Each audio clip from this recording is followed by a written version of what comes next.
आज जब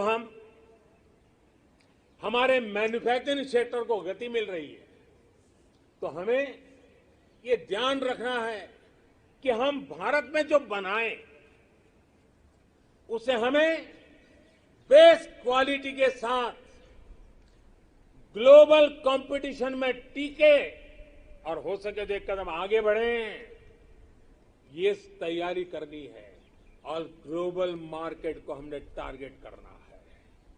देश के सभी मैन्युफैक्चरर्स को मैं आग्रहपूर्वक कहना चाहूंगा, हमारे मैन्युफैक्चरर्स को इस बात को कभी नहीं भूलना होगा कि आप जो प्रोडक्ट बाहर बेचते हैं वो सिर्फ आपकी कंपनी के द्वारा बनाया हुआ सिर्फ एक पुर्जा नहीं है, एक प्रोडक्ट नहीं है, उसके साथ भारत की पहचान जुड़ी होती है, भारत की प्रतिष्ठा जुड़ी होती है, भारत के कोटि कोटि लोगों का विश्वास जुड़ा होता है।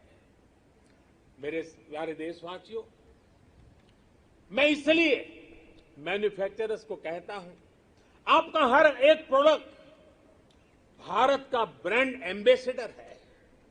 जब तक वो प्रोडक्ट इस्तेमाल में ले आया जाता रहेगा, उसे खरीदने वाला कहेगा, बड़े गर्व से कहेगा, सीना तान करके कहेगा, हाँ ये मेड इन इंडिया है। ये मिजाज चाहिए। अब आपके मन में दुनिया के मार्केट में छा जाने का सपना होना चाहिए। इस सपने को पूरा करने के लिए सरकार हर तरह से आपके साथ खड़ी है। मेरे प्यारे देशवासियों, आज देश के अलग अलग सेक्टर्स और देश के छोटे शहरों में भी, टियर 2, टियर 3 सिटीज में भी नए नए स्टार्टअप बन रहे हैं।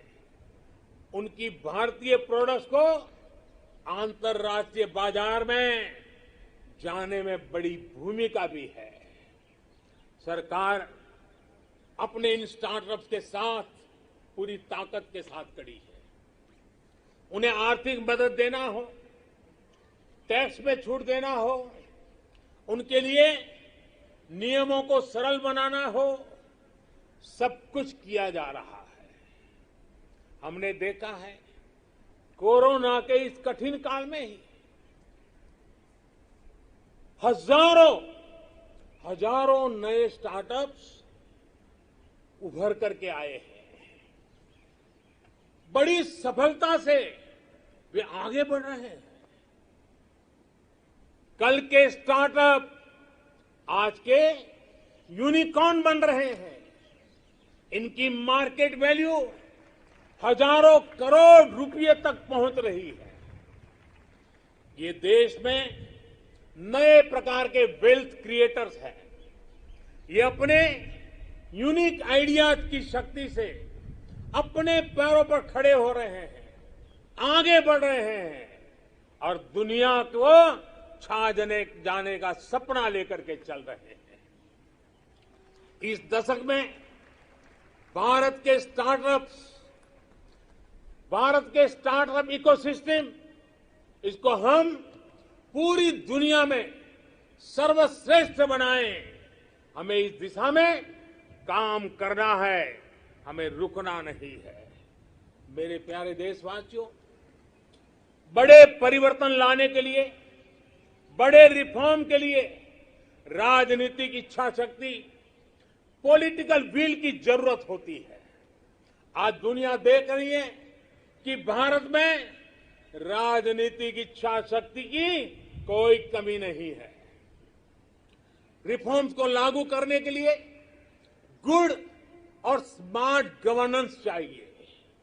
आज दुनिया इस बात की भी साक्षी है कि कैसे भारत अपने यहां गवर्नेंस का नया अध्याय लिख रहा है। अमृत काल के इस दशक में हम नेक्स्ट जनरेशन रिफॉर्म्स को, और उसमें हमारी प्राथमिकता होगी नागरिकों को जो कुछ मिलना चाहिए, जो सर्विस डिलीवरी है, वो लास्ट माइल तक, लास्ट व्यक्ति तक सीमलेसली बिना झिझक, बिना कठिनाई से उसको पहुंचे। देश के समग्र विकास के लिए लोगों के जीवन में सरकार और सरकारी प्रक्रियाओं का बेवजह दखल समाप्त करना ही होगा। पहले के समय सरकार खुद ही ड्राइविंग सीट पर बैठ गई थी। ये उस समय की शायद मांग रही होगी, लेकिन अब समय बदल चुका है। बीते 7 वर्षों में देश में इसके लिए प्रयास भी बढ़ा है कि देश के लोगों को अनावश्यक कानूनों के जाल, अनावश्यक प्रक्रियाओं के जाल से मुक्ति दिलाए जाए। अब तक देश के सैकड़ों पुराने कानूनों को समाप्त किया जा चुका है। कोरोना के इस कालखंड में भी सरकार ने 15,000 से ज्यादा कंप्लायंसेस को समाप्त किया है। अब आप देखिए, आपको भी अनुभव होगा, कोई एक छोटा सरकारी काम हो, ढेर सारे कागज, बार बार कागज, एक ही जानकारी अनेक बार, यही चलता रहा है। 15,000 कंप्लायंसेस को हमने खत्म किया है। आप सोचिए, 200 साल पहले, एक उदाहरण मैं देना चाहता हूं, 200 साल पहले हमारे यहां एक कानून चला आ रहा है। 200 साल यानी 1857 से भी पहले से, जिसकी वजह से देश के नागरिक को मैपिंग यानी नक्शा बनाने की स्वतंत्रता नहीं थी। अब विचार कीजिए, 1857 से चल रहा है। नक्शा बनाना है तो सरकार को पूछिए, नक्शा किसी किताब में छापना है तो सरकार से पूछिए, नक्शा खो जाने पर गिरफ्तारी का भी उसमें प्रावधान है। आजकल हर फोन में मैप का ऐप है। सैटेलाइट की इतनी ताकत है कि फिर ऐसे कानूनों का बोझ सिर पर लेकर देश को आगे कैसे बढ़ाएंगे हम। कंप्लायंसेस का ये बोझ उतरना बहुत जरूरी है। मैपिंग की बात हो, स्पेस की बात हो, इंफॉर्मेशन टेक्नोलॉजी की बात हो, बीपीओ की बात हो, जैसे अनेक सेक्टरों में बहुत सारे रेगुलेशन को हमने समाप्त कर दिया है। मेरे प्यारे देशवासियों, बेवजह कानूनों की जकड़ से मुक्ति, ईज ऑफ लिविंग, साथ साथ ईज ऑफ डूइंग बिजनेस, दोनों के लिए बहुत ही जरूरी है। हमारे देश के उद्योग और व्यापार आज इस बदलाव को महसूस कर रहे हैं। आज दर्जनों श्रम कानून सिर्फ 4 कोड में समा चुके हैं। टैक्स से जुड़ी व्यवस्थाओं को भी अब आसान और फेसलेस किया गया है। इस तरह के रिफॉर्म सिर्फ सरकार तक सीमित ना रहे, बल्कि ग्राम पंचायत और नगर निगमों, नगर पालिकाओं तक पहुंचे। इस पर देश की हर व्यवस्था को मिलकर के काम करना होगा। मैं जो आह्वान कर रहा हूं और बड़े आग्रह से कर रहा हूं, केंद्र हो या राज्य, सभी के विभागों से मैं कह रहा हूं, सभी सरकारी कार्यालयों से कह रहा हूं, अपने यहां नियमों, प्रक्रियाओं की समीक्षा का अभियान चलाइए। हर वो नियम, हर वो प्रक्रिया जो देश के लोगों के सामने बाधा बनकर, बोझ बनकर खड़ी हुई है, उसे हमें दूर करना ही होगा। मुझे पता है, जो ये 70-75 साल में जमा हुआ है, वो एक दिन में या एक साल में नहीं जाएगा। लेकिन मन बनाकर काम शुरू करेंगे तो हम ऐसा जरूर कर पाएंगे। मेरे प्यारे देशवासियों, इसी सोच के साथ सरकार ने ब्यूरोक्रेसी में पीपल सेंट्रिक अप्रोच बढ़ाने, एफिशिएंसी बढ़ाने के लिए सरकार ने मिशन कर्मयोगी और कैपेसिटी बिल्डिंग कमीशन की शुरुआत भी की है। मेरे प्यारे देशवासियों, कौशल और सामर्थ्य से भरे अपनी मिट्टी के लिए कुछ कर गुजरने की भावना से भरे नौजवानों को तैयार करने में बड़ी भूमिका होती है। किसकी होती है? बड़ी भूमिका होती है हमारी शिक्षा की, हमारी शिक्षा व्यवस्था की, हमारी शिक्षा परंपरा की। आज देश के पास 21वीं सदी की जरूरतों को पूरा करने वाली नई राष्ट्रीय शिक्षा नीति भी है। अब हमारे बच्चे न कौशल की कमी के कारण रुकेंगे और न ही भाषा की सीमा में बंधेगी। दुर्भाग्य से हमारे देश में भाषा को लेकर एक बड़ा विभाजन पैदा हो गया है। भाषा की वजह से हमने देश के बहुत बड़े टैलेंट को पिंजरे में बांध दिया है। मातृभाषा में होनहार लोग मिल सकते हैं। मातृभाषा में पढ़े हुए लोग आगे आएंगे तो उनका आत्मविश्वास और बढ़ेगा। जब गरीब की बेटी, गरीब का बेटा मातृभाषा में पढ़कर प्रोफेशनल बनेंगे तो उनके सामर्थ्य के साथ न्याय होगा।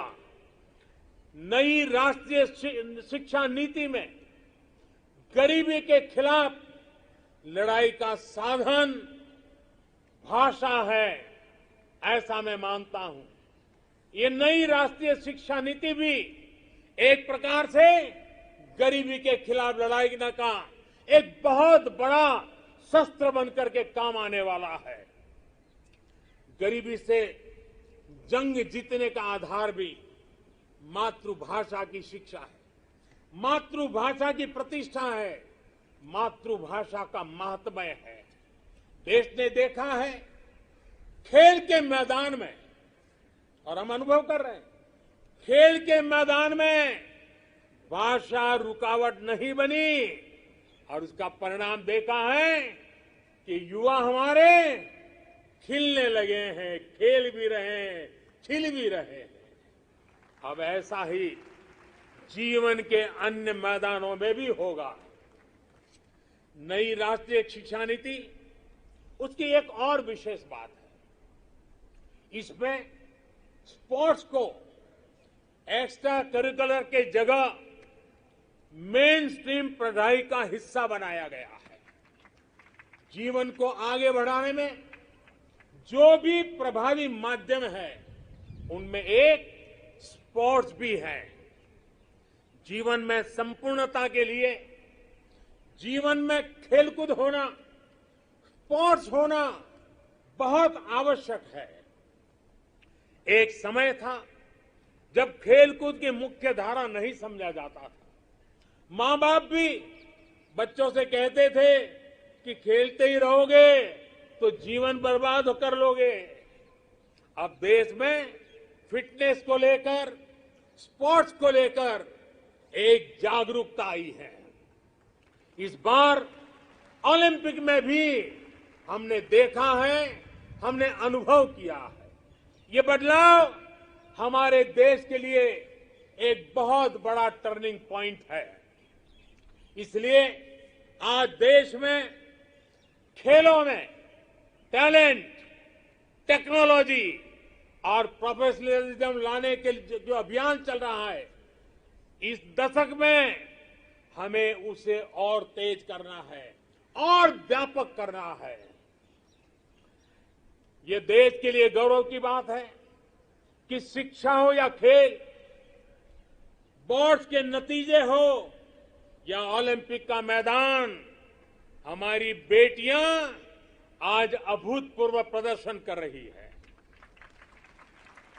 आज भारत की बेटियां अपना स्पेस लेने के लिए आतुर है। हमें यह सुनिश्चित करना है कि हर कैरियर और कार्य क्षेत्र में महिलाओं की समान सहभागिता हो। हमें यह सुनिश्चित करना है कि सड़क से लेकर वर्क प्लेस तक में हर जगह पे महिलाओं में सुरक्षा का एहसास हो, सम्मान का भाव हो। इसके लिए देश के शासन प्रशासन को, पुलिस और न्याय व्यवस्था को, नागरिकों को अपनी 100% जिम्मेदारी निभानी है।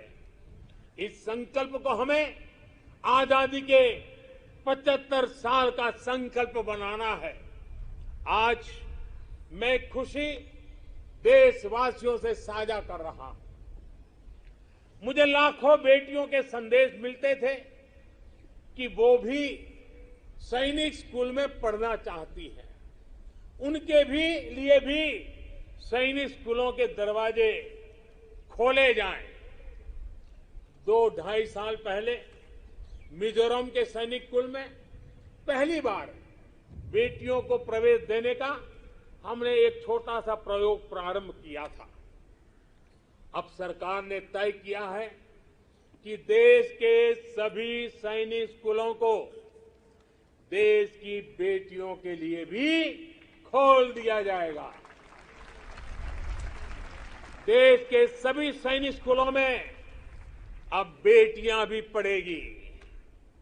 विश्व में नेशनल सिक्योरिटी का जितना महत्व है, वैसा ही महत्व एनवायरमेंट सिक्योरिटी को दिए जाने लगा है।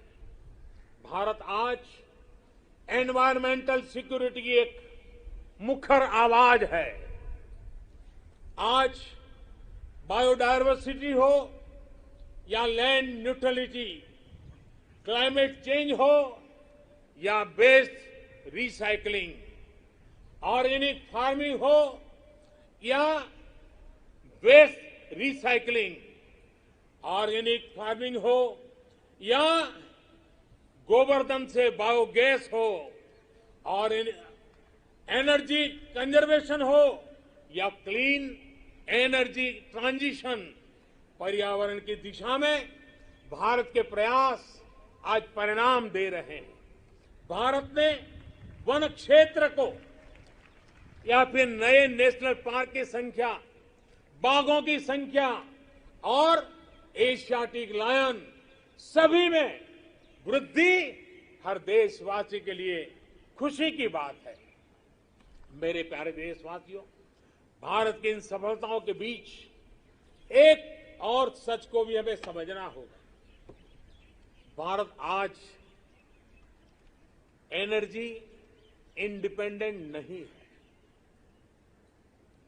भारत आज एनर्जी इंपोर्ट के लिए सालाना 12 लाख करोड़ रुपए से भी अधिक खर्च करता है।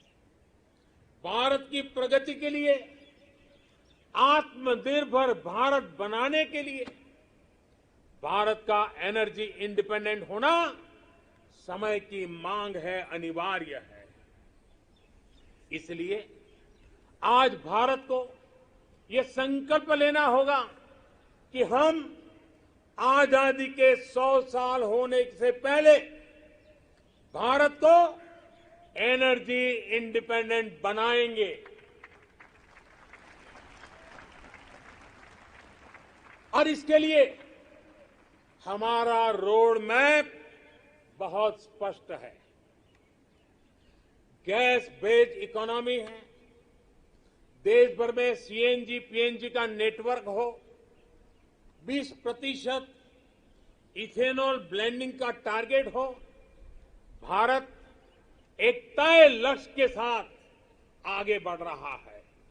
भारत ने इलेक्ट्रिक मोबिलिटी की तरफ भी कदम बढ़ाया है और रेलवे के 100% इलेक्ट्रिफिकेशन पर भी काम तेज गति से आगे बढ़ रहा है। भारतीय रेलवे ने 2030 तक नेट जीरो कार्बन एमिटर बनने का लक्ष्य रखा है। इन सारे प्रयासों के साथ ही देश मिशन सर्कुलर इकोनॉमी इस पर भी बल दे रहा है। हमारी व्हीकल स्क्रैप पॉलिसी इसका एक बड़ा उदाहरण है। आज G20 के जो देशों का समूह है उसमें भारत एकमात्र देश ऐसा है जो अपने क्लाइमेट गोल्स को प्राप्त करने की दिशा में तेजी से आगे बढ़ रहा है। भारत ने इस दशक के अंत तक रिन्यूएबल एनर्जी के 450 गीगावाट का लक्ष्य तय किया है।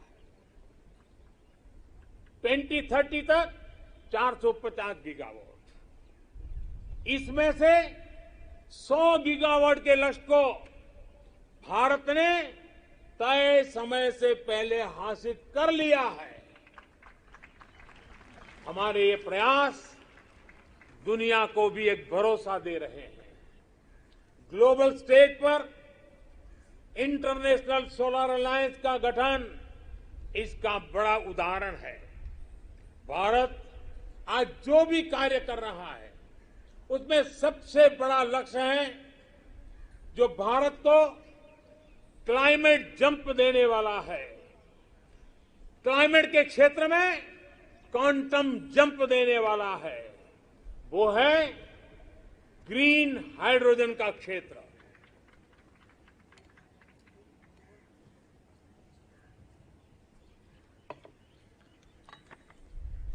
ग्रीन हाइड्रोजन के क्षेत्र के लक्ष्य की प्राप्ति के लिए मैं आज इस तिरंगे की साक्षी में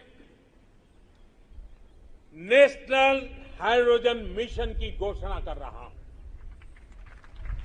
अमृतकाल में हमें भारत को ग्रीन हाइड्रोजन के प्रोडक्शन और एक्सपोर्ट का ग्लोबल हब बनाना है। ये ऊर्जा के क्षेत्र में भारत की एक नई प्रगति उसको आत्मनिर्भर बढ़ाएगा और पूरे विश्व में क्लीन एनर्जी ट्रांजिशन की नई प्रेरणा भी बनेगा। ग्रीन ग्रोथ से ग्रीन जॉब के नए नए अवसर हमारे युवाओं के लिए, हमारे स्टार्टअप के लिए आज दस्तक दे रहे हैं। मेरे प्यारे देशवासियों, 21वीं सदी का आज का भारत बड़े लक्ष्य गढ़ने और उन्हें प्राप्त करने का सामर्थ्य रखता है। आज भारत उन विषयों को भी हल कर रहा है जिनके सुलझाने में दशकों से, सदियों से इंतजार था। आर्टिकल 370 को बदलने का ऐतिहासिक फैसला हो, देश को टैक्स के जाल से मुक्ति दिलाने वाली व्यवस्था, जीएसटी हो, हमारे फौजी साथियों के लिए वन रैंक वन पेंशन का निर्णय हो, राम जन्मभूमि केस का शांतिपूर्ण समाधान, ये सब हमने बीते कुछ वर्षों में सच होते देखा है। त्रिपुरा में दशकों बाद ब्रू रियांग समझौता होना हो, ओबीसी कमीशन को संवैधानिक दर्जा देना हो, या फिर जम्मू कश्मीर में आजादी के पहली बार बीडीसी और डीडीसी चुनाव, भारत की संकल्प शक्ति लगातार सिद्ध कर रहा है। आज कोरोना के इस दौर में भारत में रिकॉर्ड विदेशी निवेश आ रहा है। भारत का विदेशी मुद्रा भंडार भी अब तक के सबसे ऊंचे स्तर पर है। सर्जिकल स्ट्राइक और एयर स्ट्राइक करके भारत ने देश के दुश्मनों को नए भारत के सामर्थ्य का संदेश भी दे दिया है। ये बताता है कि भारत बदल रहा है, भारत बदल सकता है। भारत कठिन से कठिन फैसले भी ले सकता है और कड़े से कड़े फैसले लेने में भी भारत झिझकता नहीं है, रुकता नहीं है। मेरे प्यारे देशवासियों, सेकंड वर्ल्ड वॉर के बाद, द्वितीय विश्व युद्ध के बाद वैश्विक संबंधों का स्वरूप बदल गया। कोरोना के बाद भी पोस्ट कोरोना नए वर्ल्ड ऑर्डर की संभावना है। कोरोना के दौरान दुनिया ने भारत के प्रयासों को देखा भी है और सराहा भी है। आज दुनिया भारत को एक नई दृष्टि से देख रही है। इस दृष्टि के दो महत्वपूर्ण पहलू हैं। एक आतंकवाद और दूसरा विस्तारवाद। भारत इन दोनों ही चुनौतियों से लड़ रहा है और सधे हुए तरीके से बड़ी हिम्मत के साथ जवाब भी दे रहा है। हम भारत अपने दायित्वों को सही तरीके से निभा पाए, इसके लिए हमारी रक्षा तैयारों को भी उतना ही सदृढ़ रहना होगा। रक्षा के क्षेत्र में देश को आत्मनिर्भर बनाने, भारत की कंपनियों को प्रोत्साहित करने के लिए हमारे मेहनती उद्यमियों को नए अवसर उपलब्ध कराने के लिए हमारे प्रयास निरंतर जारी हैं। मैं देश को विश्वास दिलाता हूं कि देश की रक्षा में लगी हमारी सेनाओं के हाथ मजबूत करने के लिए हम कोई कसर नहीं छोड़ेंगे। मेरे प्यारे देशवासियों, आज देश के महान विचारक श्री अरबिंदो की जन्म जयंती भी है। साल 2022 में उनका 150वां जन्म जयंती का पर्व है। श्री अरबिंदो भारत के उज्जवल भविष्य के स्वप्न दृष्टा थे। वो कहते थे कि हमें उतना सामर्थ्यवान बनना होगा जितना हम पहले कभी नहीं थे। हमें अपनी आदतें बदलनी होगी। एक नए हृदय के साथ अपने को फिर से जागृत करना होगा। श्री अरबिंदो की ये बातें हमें अपने कर्तव्यों का ध्यान दिलाती है। एक नागरिक के तौर पर, एक समाज के तौर पर हम देश को क्या दे रहे हैं, ये भी हमें सोचना होगा। हमने अधिकारों को हमेशा महत्व दिया है। उस कालखंड में उसकी जरूरत भी रही है, लेकिन अब हमें कर्तव्यों को सर्वोपरि बनाना है, सर्वोपरि रखना है। जिन संकल्पों का बीड़ा आज देश ने उठाया है, उन्हें पूरा करने के लिए हर जन को जुड़ना होगा, हर देशवासी को इसे ओन करना होगा। देश के जल संरक्षण का अभियान शुरू किया है तो हमारा कर्तव्य है पानी बचाने को अपनी आदत से जोड़ना।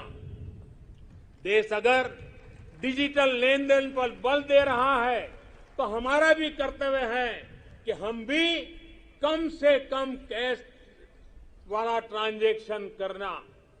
देश ने लोकल फॉर वोकल का अभियान शुरू किया है तो हमारा कर्तव्य है कि ज्यादा से ज्यादा स्थानीय उत्पादों को खरीदे।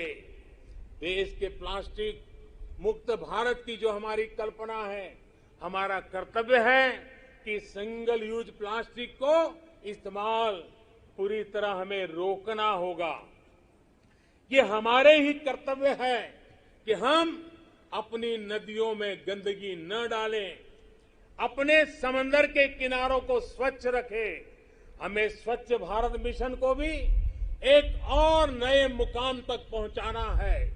आज जब देश आजादी के 75 वर्ष के उपलक्ष्य में आजादी का अमृत महोत्सव मना रहा है तो हमें इस आयोजन से जुड़ना भी, उसके में बढ़ चढ़ करके हिस्सा लेना, संकल्पों को बार बार जगाते रहना ये हम सबका कर्तव्य है। अपने स्वाधीनता संग्राम को ध्यान में रखते हुए आप जो भी करेंगे, जो भी अमृत की बूंद की तरह अवश्य पवित्र होगा और कोटि कोटि भारतीयों के प्रयास से बना ये अमृत कुंभ आने वाले वर्षों के लिए प्रेरणा बनकर उत्साह जगाएगा।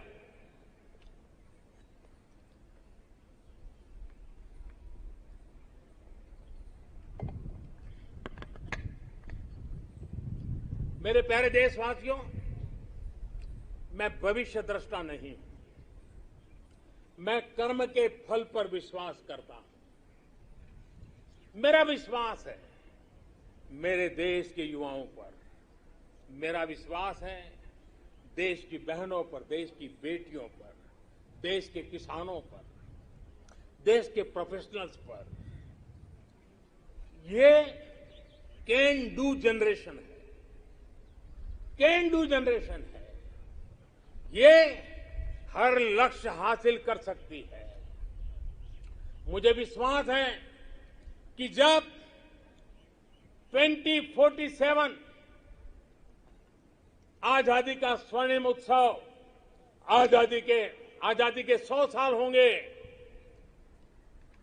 जो भी प्रधानमंत्री होगा, आज से 25 साल के बाद जो भी प्रधानमंत्री होंगे, वो जब झंडारोहण करते होंगे, तो मैं आज विश्वास से कहता हूं,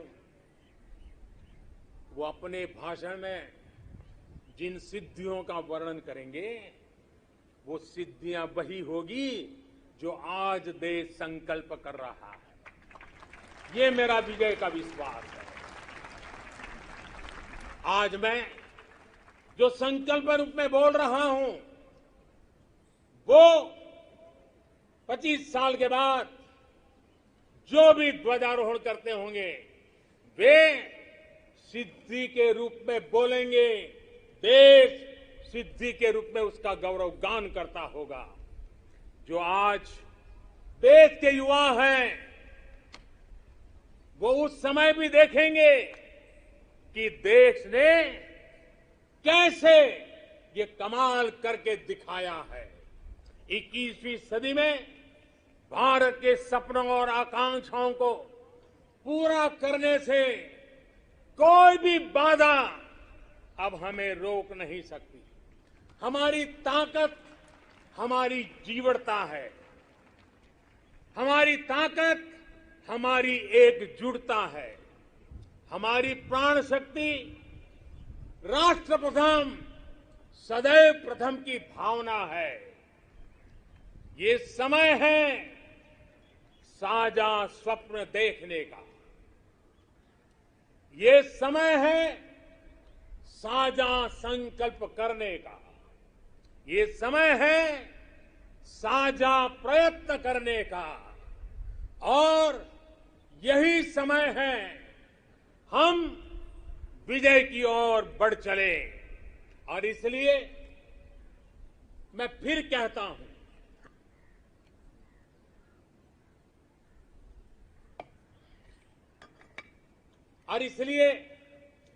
कहता हूं, यही समय है,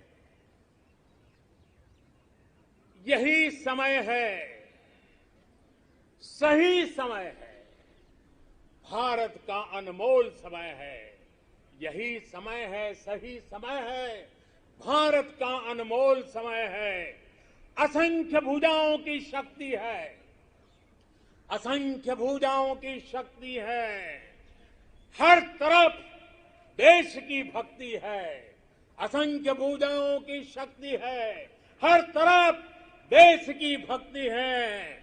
तुम उठो तिरंगा लहरा दो, तुम उठो तिरंगा लहरा दो, भारत के भाग्य को फहरा दो, भारत के भाग्य को फहरा दो। यही समय है, सही समय है, भारत का अनमोल समय है। कुछ ऐसा नहीं, कुछ ऐसा नहीं जो कर न सको, कुछ ऐसा नहीं जो पा न सको, तुम उठ जाओ, तुम उठ जाओ, तुम जुट जाओ, सामर्थ्य को अपने पहचानो, सामर्थ्य को अपने पहचानो, कर्तव्य को अपने सब जानो, कर्तव्य को अपने सब जानो। यही समय है, सही समय है, भारत का अनमोल समय है। जब देश आजादी के 100 साल पूरा करेगा तो देशवासियों के लक्ष्य यथार्थ में बदले, मेरी यही कामना है। इन्हीं शुभकामनाओं के साथ सभी देशवासियों को 75वें स्वतंत्रता दिवस की मैं फिर एक बार बधाई देता हूं और मेरे साथ हाथ ऊपर करके बोलेंगे, जय हिंद, जय हिंद, जय हिंद, वंदे वंदे वंदे, भारत माता की, भारत माता की, भारत माता की। बहुत बहुत धन्यवाद।